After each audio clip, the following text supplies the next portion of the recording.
បាទជំរាបសួរបងប្អូនអរគ្នាបាទនេះគឺទស្សនវិជ្ជាតាមផ្លូវចេញពីស្ពានអាកាសសម្ដេចបវរធិបតីហ៊ុនម៉ាណែតទៅកាន់ព្រលានយន្តហោះសម្ដេចអគ្គមហាសេនាបតីតេជោហ៊ុនសែនមកព្រលានថ្មីឃើញទស្សនវិជ្ជាតាមផ្លូវស្អាតមែនទែនបងប្អូនបាទស្អាតខ្លាំងមែនទែនមានផ្កាផ្លូវបេតុងហើយផ្លូវធំស្អាតទៀតណាបងប្អូនបាទ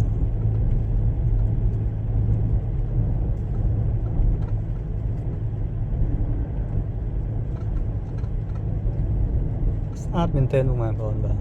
ផ្លូវធំល្វឹងល្វើយតែម្ដងបាទ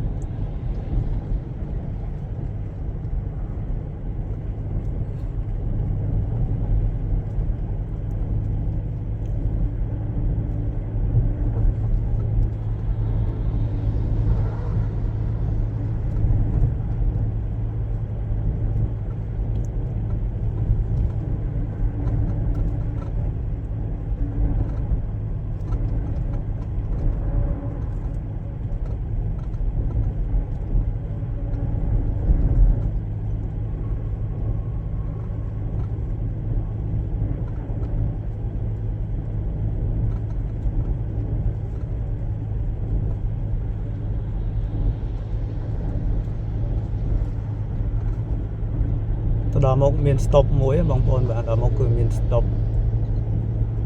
ហ្នឹងផ្លូវឆ្លងកាត់ផ្លូវស៊ីជីនពីង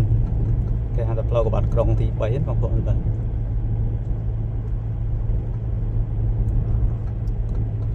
ហើយសម្រាប់ពលានយន្តហោះឮថាគម្រោងដូចជាក្នុងខែ7ខែក្រោយនេះគឺចាប់ផ្ដើមបើកដំណើរការពុកម៉ែបងប្អូនបាទ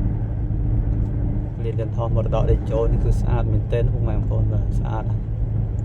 ឃើញគេថតបរហោះហើយស្អាតមែនទែនតែយើងចាំមើលសិនថាតើវាស្អាតប៉ុណ្ណាអីប៉ុណ្ណាជាមួយពុកម៉ែបងប្អូនរកចាំទស្សនាវីដេអូជាមួយនឹងខ្ញុំទាំងអស់គ្នាបានថាគេឲ្យចូលអត់ទេពុកម៉ែបងប្អូនបាទហើយតែគេអត់ទាន់ឲ្យចូលទេតាមមើល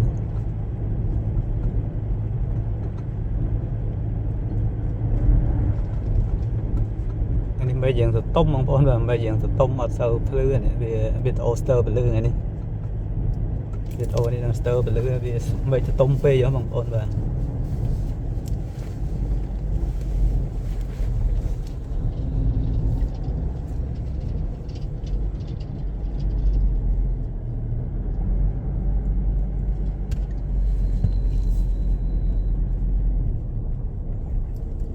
បាទនេះគឺមហាវិថី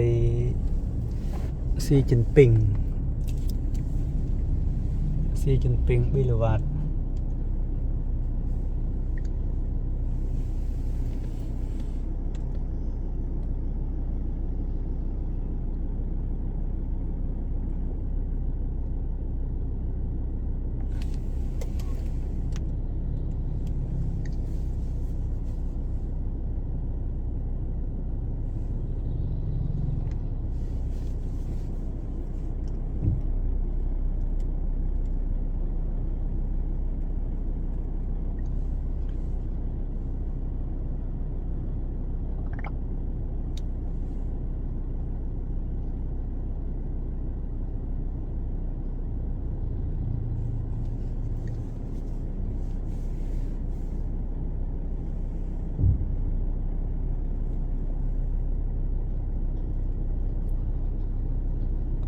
ទៅមុខត្រង់គឺផ្លូវតបលៀនណាពុកម៉ែបងប្អូនបាទផ្លូវតបលៀនថ្មីយើងណាជាប់ព្រំប្រទល់ខេត្តកណ្ដាលហើយនិងខេត្ត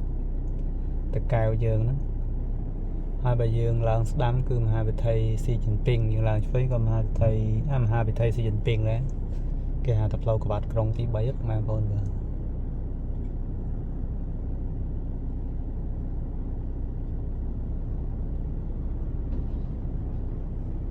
ហើយសម្រាប់ចរាចរណ៍តាមដងផ្លូវយើងឃើញថាដូចជាមិនសូវមានញឹកអីប្រហែលទេពុកម៉ែបងប្អូន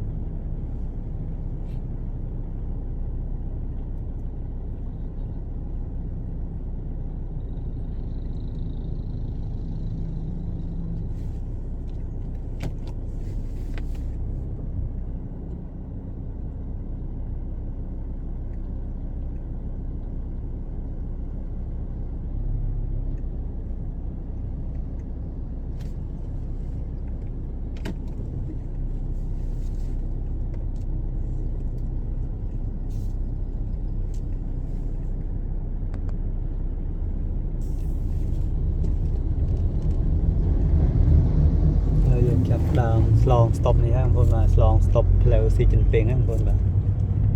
ទៀតវីដេអូក្រោយខ្ញុំនឹងថតទស្សនវិជ្ជាផ្លូវស៊ីចិនពីងឲ្យពុកម៉ែបងប្អូនបានមើលជុំយ៉ាងបានស្អាតផ្លូវទៅពលាន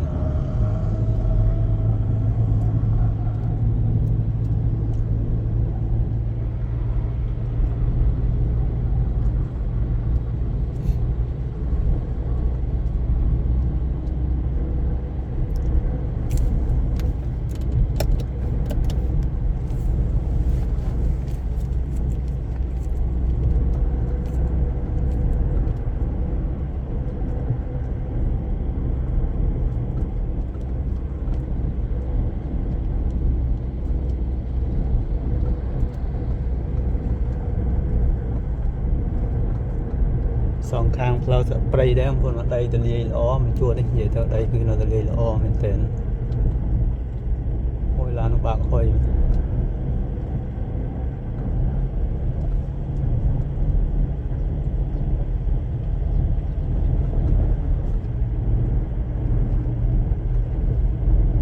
បាទឡានហុយមួយសិនបងប្អូនមើលផ្លូវអត់ចង់ឃើញហ្នឹង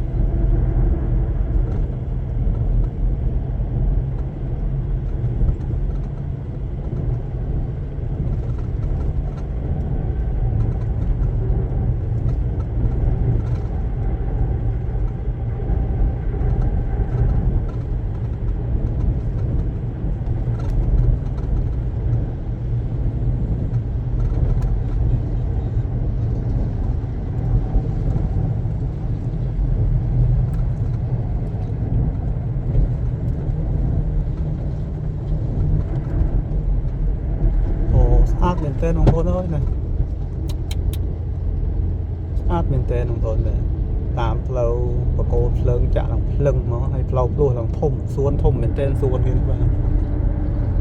សួននេះធំវឹងវើយមកបងប្អូនបាទមិនមែនលេងស្អាតមែនទែនបងប្អូនបាទ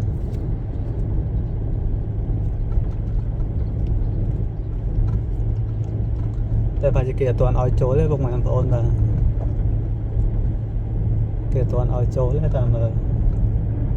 តែទៅសាកមើលសិនណាគេលោកគេឲ្យចូលបងប្អូនបាទប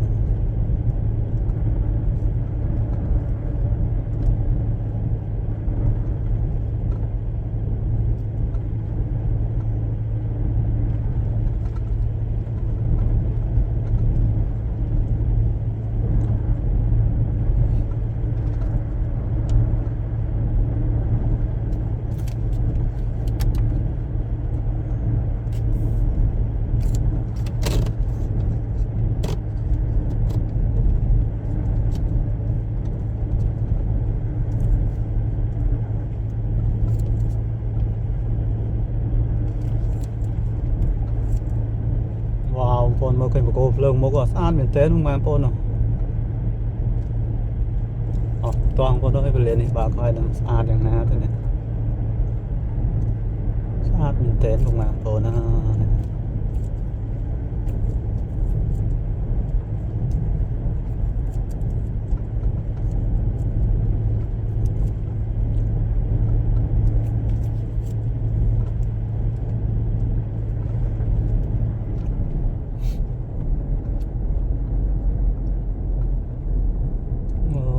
តោះបងប្អូនណាគេឲ្យចូលទេបងប្អូនបាទតែគេឲ្យឈប់ធំហ្នឹងណា